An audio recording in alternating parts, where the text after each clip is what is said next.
New patch notes hot off the press. Is that the expression? Hot off the press? PvP class tuning incoming March 11th. This literally came out 30 minutes ago. So a lot of people obviously expected the new season came out a few days ago. People always kind of expecting immediate changes or at least some tuning, because typically at the start of a season, start of an expansion, you're always going to have crazy stuff. So when a new season comes out, you're always going to have something crazy that's OP or something that's a little bit overtuned, whatever, or maybe it's undertuned. And it seems like Blizzard has actually given us changes immediately.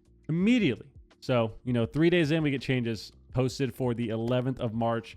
This next reset coming up, we're going to have these changes go live. So also, as a stash, what are we thinking? Yes, no, maybe so. I feel like I need a bit more color though. A bit more color and like grow my hair maybe. Like my hair maybe is too short. My hair when it's longer, I feel like it suits me well. Let's get to the video. Let's go. So PvP changes. These are PvP specific changes. Oh my God, I didn't even realize. Wow.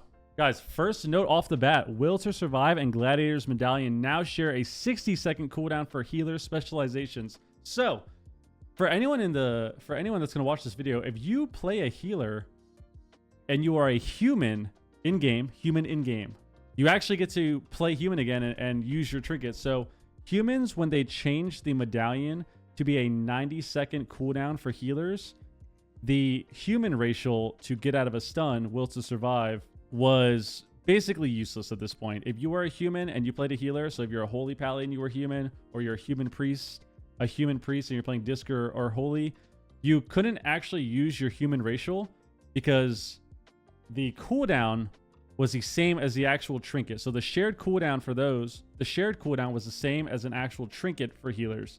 So now it's 60 seconds. Well, so this is actually a huge change. I was not expecting them to do that. So this is a huge change if you are going to play human, whether you're playing a priest, a paladin, whether you're playing a monk. If you are going to be a human and play a healer specialization, you can actually use your human racial now. When before, human was basically obsolete from every healer. If you were human on a healer, it was basically pointless outside of the 2% stat increase you get. So that's actually a pretty shocking change. Rest of Druid here, we get Druid Restoration, all healing increased by 5% in PvP. Ancient of Lore PvP talent damage reduction increased to 30%. Ancient of Lore's mass blooming cooldown reduced to 7 seconds was 8. So I think the damage reduction is pretty big here. I think a lot of Druids that have been playing, they still see themselves getting attacked and being pretty squishy.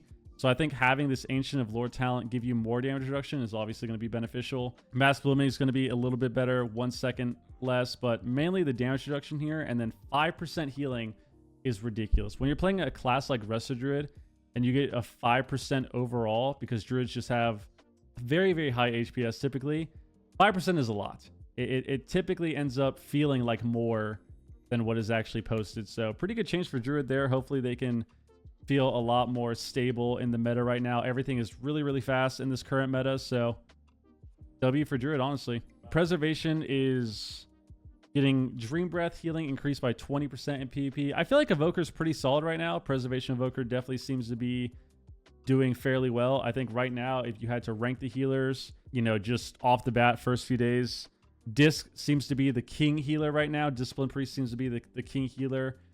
And then I would probably say Shaman would be the runner-up. Rest of Shaman seems really, really solid. And then I think Evoker is pretty close to Shaman as well. And then Pally's probably a little bit underneath that. And then Druid and Monk and Holy Priest way at the bottom. So 20% to Dream Breath healing, I think for Evoker is pretty solid. You're getting 20% on your sustain healing. So your big hot that you can kind of put on everyone, especially when you're fighting these rot comps or these rot compositions or classes like Affliction Lock. The Dream Breath healing is huge for them. So definitely getting some nice sustain here for Evoker. Hunter, this is going to be fun. Marksman and Survival are both one-shotting. Can already read this right now that they're going to try to fix that a little bit. So Marksman are Tensile Bowstring reduced the cast time of aim shot by 25%. PvP was 50.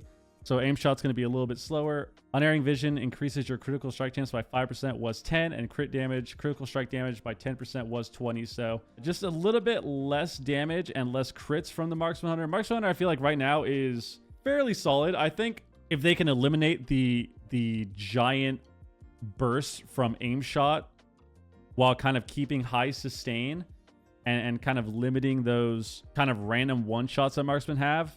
Right now, I feel like they're going to be, you know, fairly solid and kind of stay good, but not over the top, you know. Just the other day, I think this was yesterday or the day before, I played a shuffle. And, you know, I feel like most people have that experience with Marksman Hunter. Windwalker Monk on my team. I get a CC on the healer. I'm thinking to myself, wow, this is it. We win the game. And then, vanish. The monk is gone. What happened to the monk? Look at details. 4.7 million aim shot. Guy died like 48-0. So, yeah, I feel like this nerf is pretty warranted here for just getting a little bit, you know, a little bit less damage, a little bit longer cast time of the aim shot. Pretty warranted, I would say. But hopefully Marksman stays solid to where they can still continue to pump out damage if they are able to get up, you know, more aim shots. Survival. The one-shot potential with Flanking Strike was too devastating, so reducing its damage and distributing that damage to the rest of the toolkit for survival. So Flanking Strike, as some of you may have known or may know by now, was kind of the ultimate one-tap ability for Survival Hunter. I think the highest I've seen was the Hunter and the Pet in total for a Flanking Strike did around 4.2, 4.3 million. I think some players maybe have had higher than that, but that's the highest I've seen. So that's getting nerfed by 30%, but they're increasing all of their damage by 4, reducing their crit chance bonus from Spearhead to 15 from 30. And then it looks like they're also reducing their crit damage. So they're getting less one shot, but more overall damage. And the nice thing about Survival, I would say, is that they have quite a few different sources of damage in their breakdown. So 4% of that is going to be pretty nice for them. But, you know, if you are someone that enjoys the big one shot, they are going to be kind of losing that. I mean, if you can crit somebody for 4.2, 4.3 million, 30% nerf, you know, now you're going to do what, 2.5 or so. It's still a lot. It's still a lot. So definitely unfortunate if you enjoy that so far, but got to try and keep things kind of tuned properly, you know? So hopefully the 4% damage buff is enough to kind of compensate for all the Hunter players and kind of keep them happy. Moving on to Mage. So Fire, Frostfire. Severe temperatures now 50% effective in PvP. Frostfire empowerment now increases damage done by 15%, was 36. So Frostfire just getting a slight nerf, it seems like. Slight damage nerf for Fire, which is kind of surprising. I feel like if they were going to nerf one of the specs, it would have been Frost or Arcane. I feel like those are performing better than Fire. But I've only had a few days, much like everyone else, to play. But as far as the gameplay goes and the experience of queuing and all the classes I've seen, I mainly see Frost and Arcane. I think I've seen one Mage in, you know, 100 or so games. So kind of confused by this, but maybe there was some giant Fire one shot. I wouldn't doubt it if that was the case, and that's why they're tuning it, and they just want to leave the other Mage specs to be the way they are currently. Completely understandable. A Mistweaver Monk. So Mistweaver Monk got Conduit of Celestials damage reduced. I did not know that Conduit of the Celestials was doing a ton of damage for Mistweaver Monk. I don't know if this is a typo here because they're nerfing it for Windwalker as well, which I figured was the true problem. Windwalker Conduit of the Celestials damage decreased by 12%. This thing absolutely pumps. So this isn't really a shock to me, but the Mistweaver nerf is kind of confusing. But, you know, unfortunately, a little 12% for them. Red Paladin. So Red Paladin randomly was not as good this season. I thought they were fairly solid last season. This season so far, now that we've you know, been a few days in, they haven't seemed that great, and it looks like they're getting some crazy damage buffs across the board. They're getting a 25% Blade of Justice, 10% Final Verdict, 20% Judgment, and Expurgation's getting a 40% buff as well. So, I mean, hey, when it comes to Red Paladin, when it comes to these damage classes, these DPS, every DPS is going to be like this, but especially classes like Ret Paladin, you look at Warrior, Demon Hunter. When these classes get damage buffs, it is huge for them. So if you're a Ret Paladin, I guess you're happy because I feel like I haven't really seen too much of them so far. I played against the Red the other day. It definitely felt like his damage was all right, but nothing too crazy. And yeah, rejoice, I suppose. 20%. So Judgment is going to hit harder as well. So yeah, basically majority of their rotation is just getting a nice buff here. So cool. Here we go. Priests. A lot of people obviously expecting Disc Priest to get some changes. They are the king healer at the moment. And it looks like we're getting a nice list of changes for Discipline Priest. So powered shield absorption reduced by 10%. Powered radiance healing reduced by 10%. Archangel now increases the healing of evangelism by 15, was 30. So massive nerf to the Archangel honor talent here. Penance damage and healing reduced by 10%. Oracle Premonition of Solace absorption reduced by 25%. This is another crazy nerf because Premonition of Solace was nerfed last season as well. And it looks like it's getting another nerf, 25% now. Okay. Unless they unnerfed it. Maybe they unnerfed it. That's why it says this instead of a was. So I guess they actually unnerfed it from last season. Must have missed that in the other notes. Developer notes. We're increasing the power of Void Blast while keeping its Atomic healing the same. Oracle has been a widely popular pick for its versatility, and our goal with this change is to give Void Weaver greater opportunities to shine when they are able to get consecutive Void Blast casts in. Void Weaver Inner Quietus is now 25% more effective in PvP. I don't even know what that is. Which talent is that? Is that just the shield? Isn't that the shield talent? Void Blast damage now increased by 30%. Wow. Void Infusion is now 60% effective in PvP. Also, they're nerfing that. So Void Infusion is getting a nerf. What is Void Infusion? Okay, so this is getting a 60%. So this 40% off of this. So it's going to be 100% effectiveness with Atomic healing from Void Blast. 100% more effectiveness. Now it's going to be 60. Okay, 160% atonement of healing with Void Blast instead of 200%. Okay. But they're also, like we just read, they're buffing Void Blast damage by 30%, which is pretty nice to see. And then what is this other talent? Yeah, so Inner Quietus is the shield healing. So that talent right there, that is going to be 25% more effective in PvP. So they're going to basically make this talent 25% more shield, powered shield absorption rather than 20. So slight buff to your shields when you play Void Weaver, which is interesting. And so it looks like they keep trying to buff Void Weaver and trying to make it better. So not bad, I would say. It would be cool to see more people playing Void Weaver instead of the standard Oracle every single game, unless you're kind of playing 2v2. So overall, slight nerf to Disc Priest, Shield, Radiance, Penance, huge Archangel nerf as well for their honor talent. Solace absorption nerf is massive as well. But they are giving some Void Weaver buffs, so maybe more people will kind of test out Void Weaver and get some damage on Discipline Priest, which would be cool to see. Overall, I feel like this is fine for Disc. I feel like Disc, we've all been through this before. I feel like Disc will probably still be the best healer, if not, runner-up. They have crazy healing at the moment. A lot of it really does feel like it's over-healing as well, so Disc Priest is probably still going to be a top healer, without a doubt in my mind. So, not bad. Maybe more people play Void Weaver. Holy Priest. Okay, well, I just mentioned earlier that Holy Priest is at the very bottom. Far, far, far, far, far below the bottom. So, Holy Priest looks like it's getting a 80%, wow, 80% Divine Hymn healing buff. That is ridiculous. So, that's awesome for someone that loves Archon Holy Priest, such as myself. I love Archon Holy Priest. You always go into Spirit form, you Halo, you Divine Hymn. Really fun to press. So, 80% of this is a massive buff to Holy Priest. Maybe this will help them in terms of their cooldown trading. Maybe this will help them a good amount. It most likely should. Holy Fire damage increased by 30%. I don't even know how much damage Holy Fire does at this point. We're going to get real-time testing. 525 on a target that doesn't have verse. So yeah, so Holy Fire will do around like 450 or so. Okay, so Holy Fire will do like 420, 450 or so. That's getting a 30% buff. So maybe that'll be nice to have. When you're a Holy Priest, you have the Chastise talent that gives you free Holy Fires or instant Holy Fires. So maybe now if you stun somebody, you can Holy Fire them for, 550, 600k. That would be a nice, decent amount of damage. I'm not sure how much Smite does. So Smite for Holy Priest does right now 240 on a target dummy. Yeah, around 200k, 215k.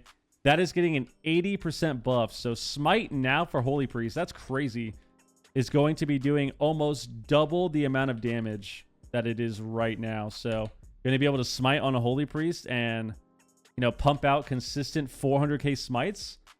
And honestly, I'm a fan of that change. I feel like that's nice. I think Holy Priest being able to at least contribute some sort of damage would be nice for them to have.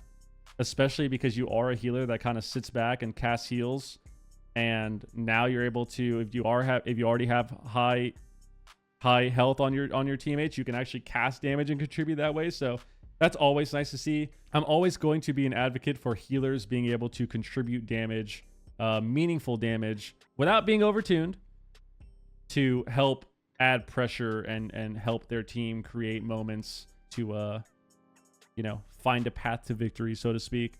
Oh my god, this is a lot. Nobody freak out. Nobody freak out. Nobody freak out.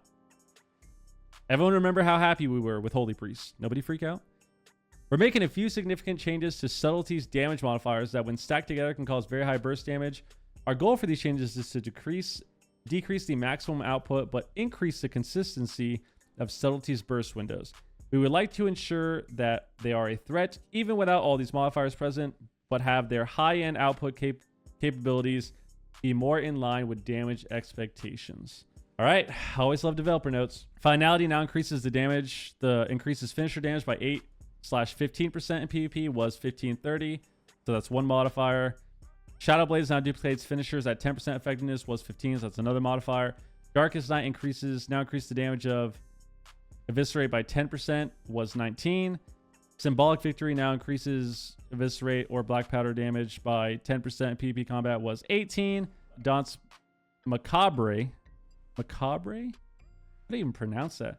Now increases damage by 2% per stack in PvP combat was 4%. But they also, after these modifier nerfs, they buffed Backstab by 20%, Gloomblade by 20%, Shadow Strike by 20%, Rupture by 25%. I feel like that's pretty crazy because I think Rupture right now is going to do more than it does because the Finality affects Rupture, but I don't think the rest of them do, right? So yeah, it looks like maybe Rupture will do a little bit more damage after this change. Eviscerate is getting a 25% damage buff as well, and then Secret Tech has been buffed. So it looks like they just want Sub Rogue to obviously do more consistent damage, have higher damage output without having the ultimate one shot, which I can understand. I don't think anyone really enjoys fighting Sub Rogues where it feels like you fight a Salty Rogue and you get cheap shot and you immediately die. Don't know if anyone really enjoys that besides the rogue players. Maybe Pika enjoys that. He goes for the cheap schlop or whatever he says and kind of one-tap somebody. But most people probably don't. So I would say good change overall. Hopefully Rogue is not some crazy one-shot spec still after this. I feel like this is going to help kind of just keep them to where they can be more consistent like the developer notes say. So I'm all for that. Elemental developer notes. We are shifting some of Elemental's damage. Oh my god, again.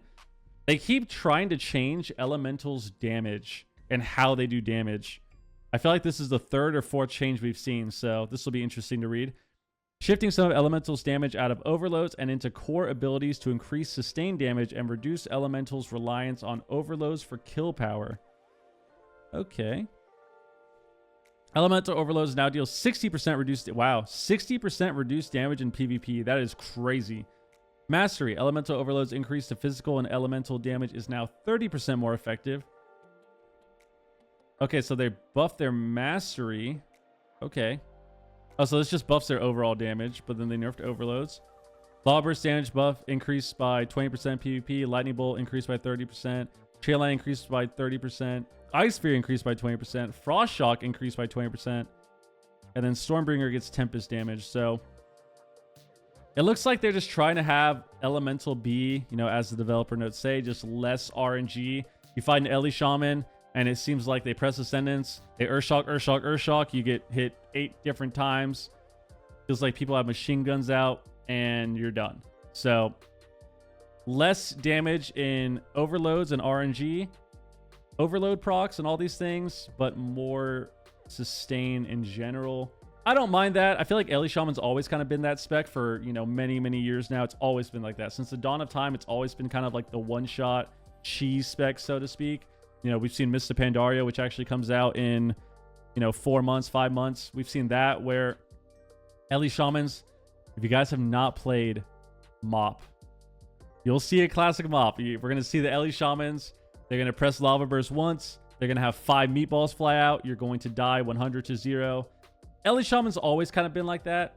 Even in Wrath, you have the Ellie Mastery with your rocket gloves. You see it in Classic WoW where you LE Mastery, cast a Chain Lightning, you Frost Shock them, someone immediately dies. Like it's always kind of been like this. So it seems like they're just trying to take everything away from the RNG procs and keep the damage high when they're actually pressing spells, which, you know, all four once again.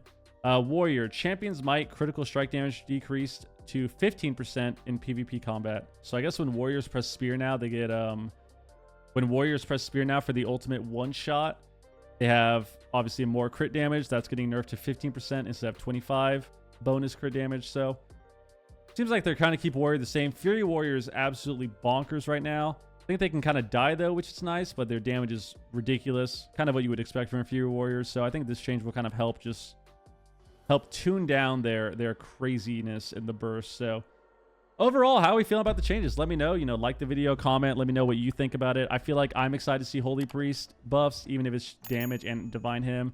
Always nice to see. Definitely cool to see Rhett get a little love. I know people are always sad when they end up feeling like they're kind of just a wet noodle. Nice to see Druid get some love. Preservation Evoker. Tone down the one shots from Hunters. So I feel like these changes are overall pretty good. Disc Priest got a little bit of a nerf as well. Still think they're going to be solid, but overall I would say these changes are not bad. Not bad for the first few days, and hopefully the hot fixes when they go live on Tuesday make the game a lot more enjoyable. So yeah, appreciate all of you.